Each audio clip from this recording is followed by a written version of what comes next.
Take one. Okay, now it's all about you.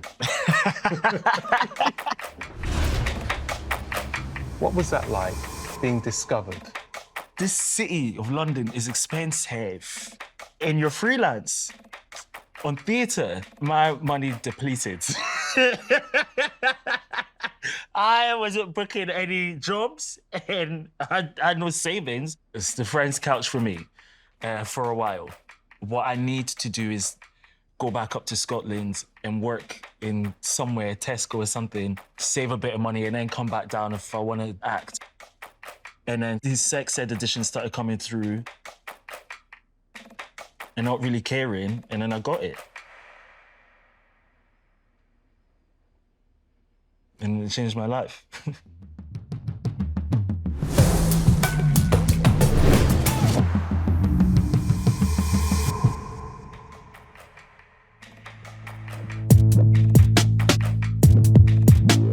It was one of those jobs that I was like, this character's gonna end up white. So I was just going to the auditions and not really caring. And in the audition, I started twerking. I just felt like the scene needed it. And I looked up and I looked at all the producers' faces and they were all pissing themselves. I just had a little inkling.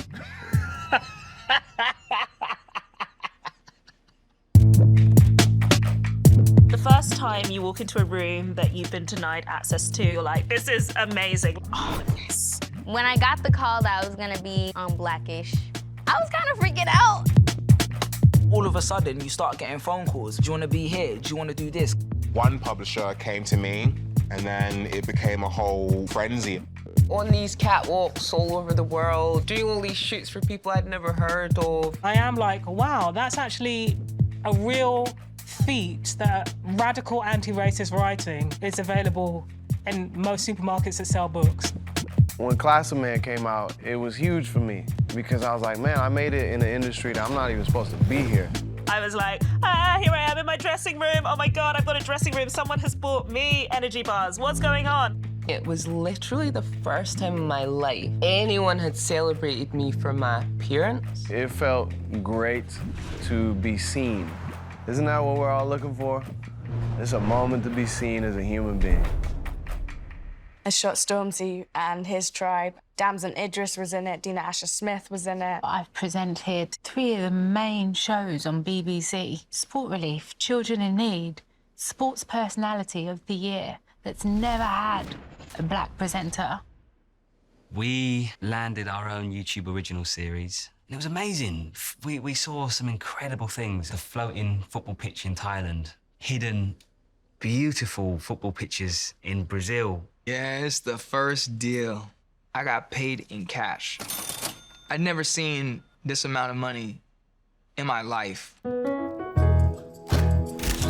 I start not only shooting, but befriending black people that are like upper echelon in my mind. Like yourself, Naomi Campbell, James Barnor, Edward. They are the gold standard in doing it. And I'm like, okay, this is what I've been preparing for. I'm now being recognized. The struggle was worth it. The first time I went on fully live, I remember putting it on my Facebook like, guys, I'm gonna be on Kiss live for the first time. Oh my God. And it was just the best feeling ever. And I just remember thinking, okay, this is exactly what I'm supposed to be doing. So the Couple of Cans tour, I performed this for the very last time to 190 countries on Netflix. Wow, this is a big deal. It will always go down as one of my proudest achievements because that's what every comic wants. I felt like I'd arrived. My full name is Julie Oluwatoyin Chidozie Adenuga. I am a presenter and a host. I've been doing Rinse FM Drive Time for 3 years. Even though I was in a place where I was like, oh man, Drive Time again, I knew that I wanted to host radio, and so I kept doing it. And then one day, an email came through that said, hi, Julie, we'd like to chat to you. And it was signed from Warren Geeson. His sort of bio said, Beats Music / Apple. So I replied because I had nothing else to do. And then I went through a very weird process of speaking to people. I met this lady called Julie, pilot. She's got LA vibes. And I'm sitting in Nando's eating chicken wings with Julie from LA, thinking, what is this about? And she's speaking, but I'm not getting any information. Then I met Fran in Bill's. So, you know, if you could interview anyone, who would you interview? And I was just like, I don't know. Would you interview Liam Gallagher? Yeah, I guess so. I just had no idea what's going on. Then I met Zane Lowe. So then he said, okay, Julie, this is what it is. So Apple's gonna have a radio station. They're gonna have a streaming service. We're gonna be broadcasting from New York, LA, and London. And we want you to be the anchor in London, guiding people through this sound in London that a lot of people won't understand straight away. And you're gonna be the spokesperson for this community that you are a part of, that we've heard you speak about so passionately on Rinse FM. And I'm looking at this brother like, yo, you want me to speak to an audience of people that haven't been spoken to about something that I love? You want me to be the first person to ever do this? And you want me to do this with Apple? So I'm looking around, okay, cool. The most important thing to me is that I don't lose myself through this process, because this is about to be mad.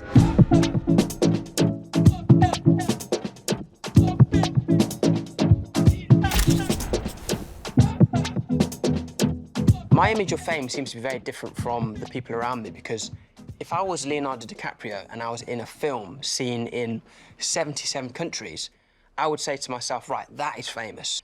Me being in my living room, filming a video on a tripod that has sellotape wrapped around the leg, I don't see that as fame. And I tried to deny it for a very long time. It was only at the point where, you know, in summer, I was sat on my balcony and cars kept swerving off and pulling up, going, oh, bro, I love your stuff, can we have a picture? It was just surreal to me. And then on the tube and stuff, I started to realise people holding their phones in a weird way. And I thought, surely you can't text with your phone up here pointing at my face. And then I would realise, oh, that like I'm being filmed. And I thought, okay, now I understand that life has changed.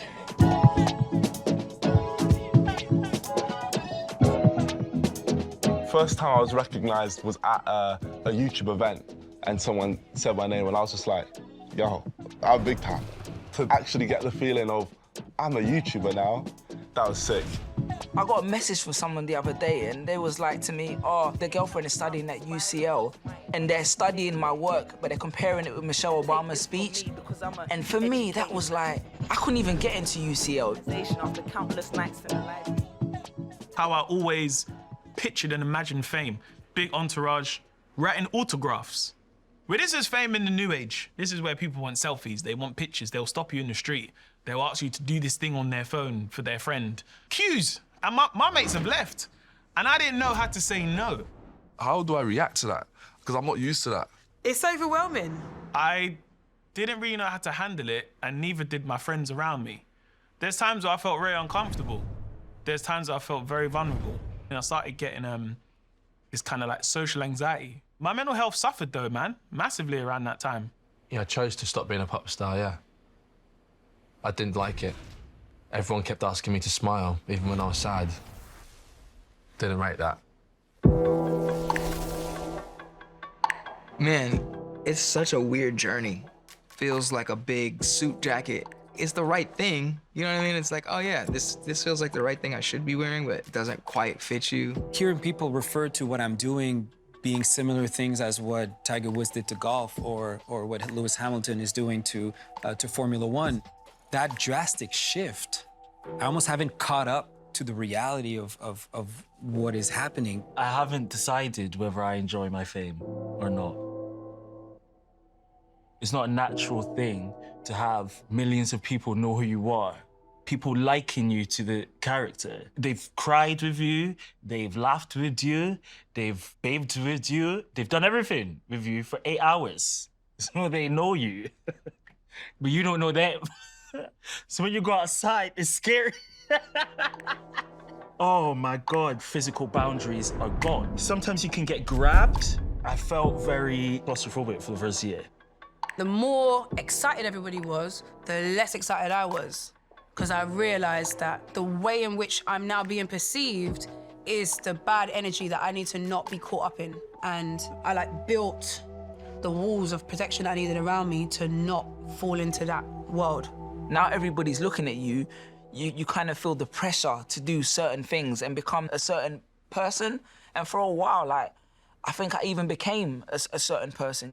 I had reached this height of success, and I had simultaneously been bullied and beaten down by the industry, by social media, by people that I thought were in support of me, to a shadow of my former self. There is a lot of pressure that comes with being a pop star. There is.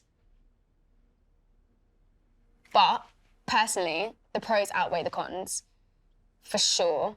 The feeling that I get from seeing people react the way they do is just this extreme gratitude and just complete fulfillment. When I made my first sketch, I just wanted even just 30 people just to say something in the comments, just to acknowledge that it existed.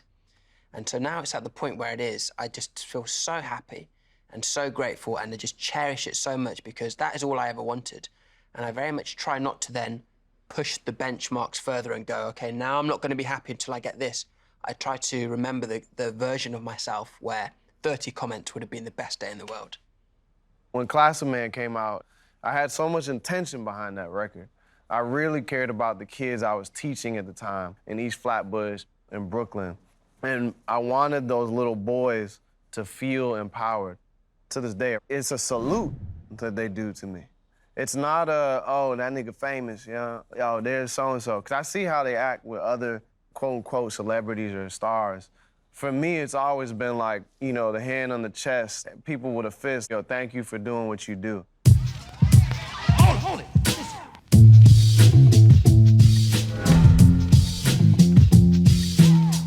I gotta give it to the colonists and conquistadors. We have been made to feel thirsty even though the water is all around us. We were tricked to believe that we were poor when we were rich.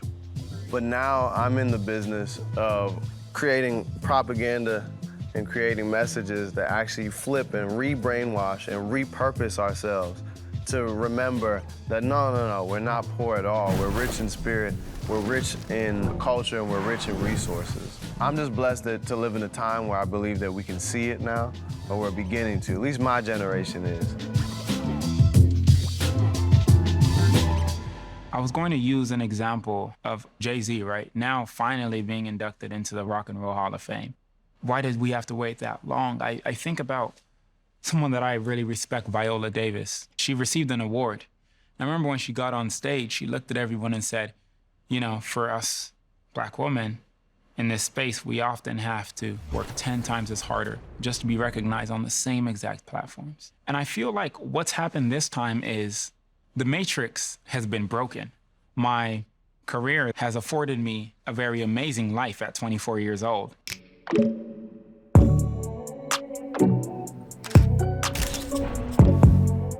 My mum actually received the letter. Alex, this is an important letter. And I was like, okay, I could hear my mum's excitement about what this letter was. They say, go on, Mum, open the letter, which she did, and then instantly burst out just crying, saying I'd been awarded an MBE. I was like, what? In my head, I was like, whoa, like, where did this come from? Seeing what my investiture meant to my mother, that MBE was vindication for her of all of the difficult decisions that she'd made, all of the times that she'd been tough, all of the times that my sister and I had complained that she's harder on us than everyone else, you know. This was what it was for. The way it makes her feel is incredible. Going to the palace, you allowed 3 people. My nan, who was so special, a generation. My mum, who is my absolute hero. And then I took my niece.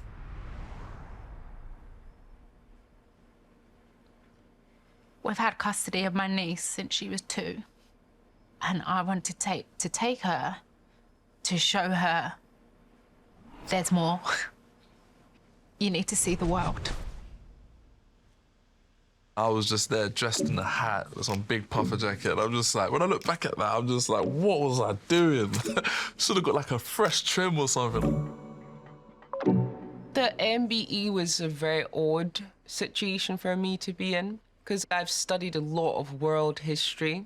Amazing characters like Mansa Musa, who were so rich, they threw off the world economy when they traveled to Europe.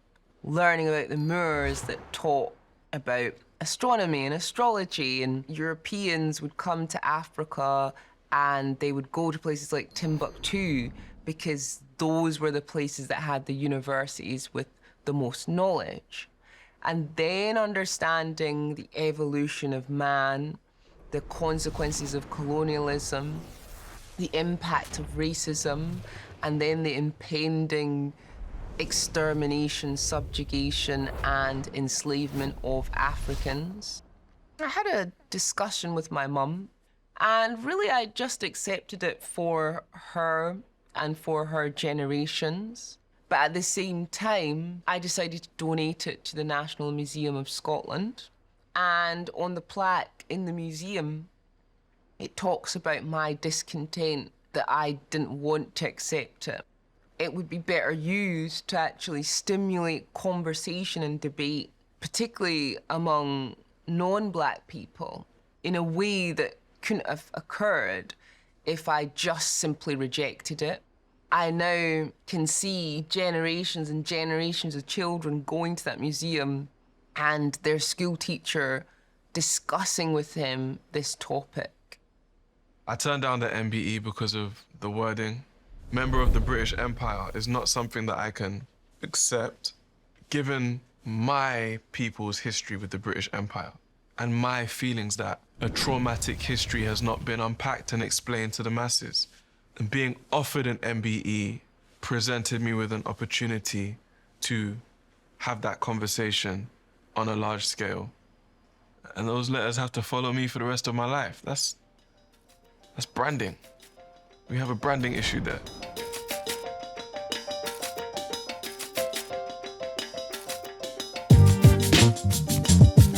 There is not one way to be Black, right? Black people are not a monolith.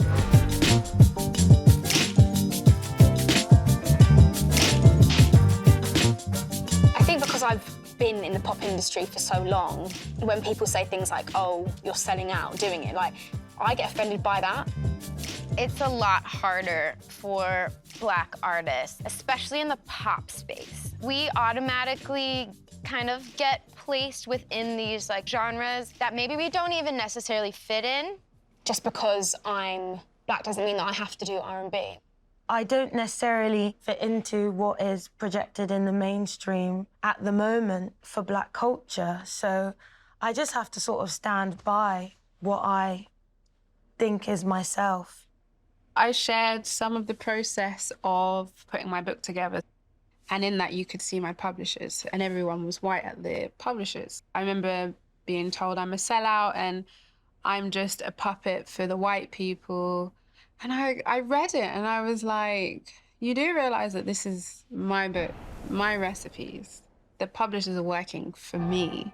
I often receive criticism being like, I don't care about Black people enough. Yes, I care about the climate crisis. Yes, I'm an organizer, but that doesn't mean that I don't care about Black issues, because climate crisis is Black issues. For me, climate is less about the environment and more about people impacted by water quality, by air quality, by the recycling plant that is causing air pollution in Black neighborhoods. Black children have a higher rate of asthma than their white counterparts. Those are all issues that impact Black people. I think that that's something that we as a community need to talk about. For me, it's always been about loving Black folks on a very basic level. In my support of justice and in my challenging of anything that seeks to diminish us. Like, it's like a thesis statement to my existence. But it blows my mind when folks skew that and turn it into something ugly, something that's simply just not truthful.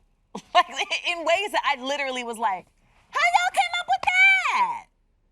To be just frank, it hurts my fucking feelings when Black folks think that I'm coming from any other place.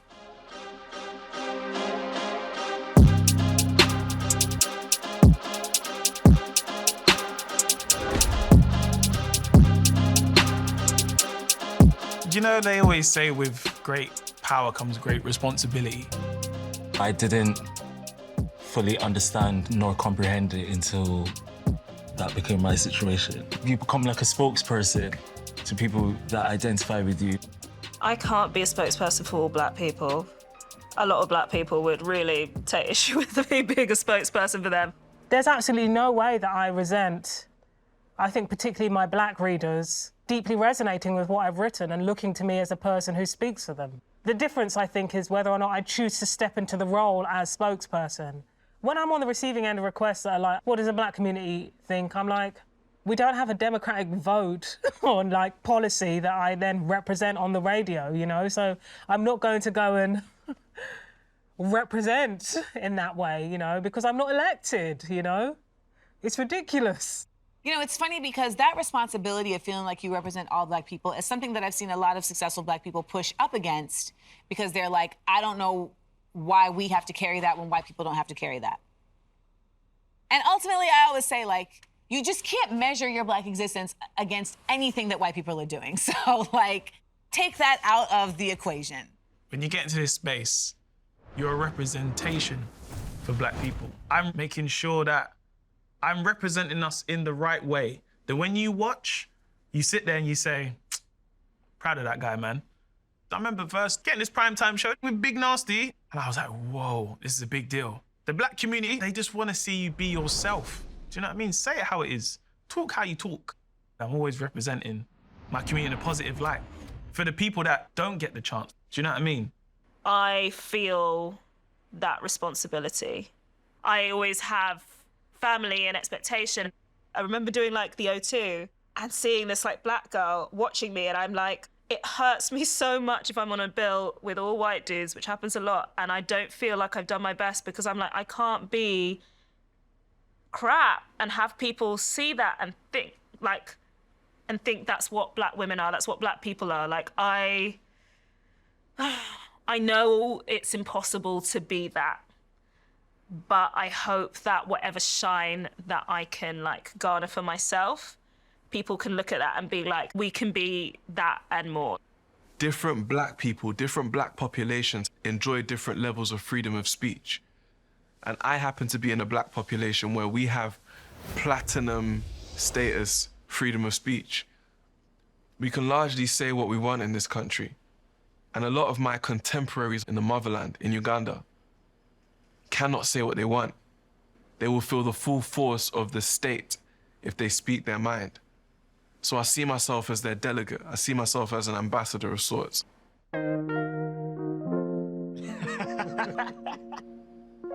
People will make you into like an activist, or you're just an actor doing your job. I've never called myself an activist. I will always say, though, I'm an actively black person. I keep abreast of what's going on in the world, like we all do.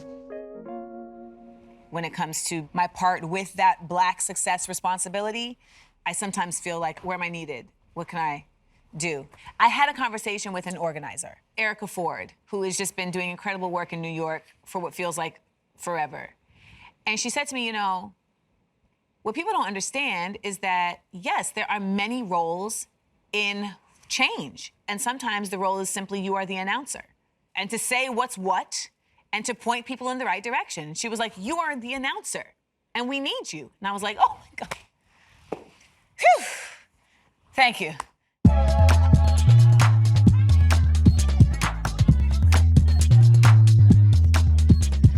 Over thousands of miles of migration, black people stayed in sync through sounds and vibrations. We came up with different forms of music, and they had consistent features. The role of rhythm, the importance of bass, the role of storytelling.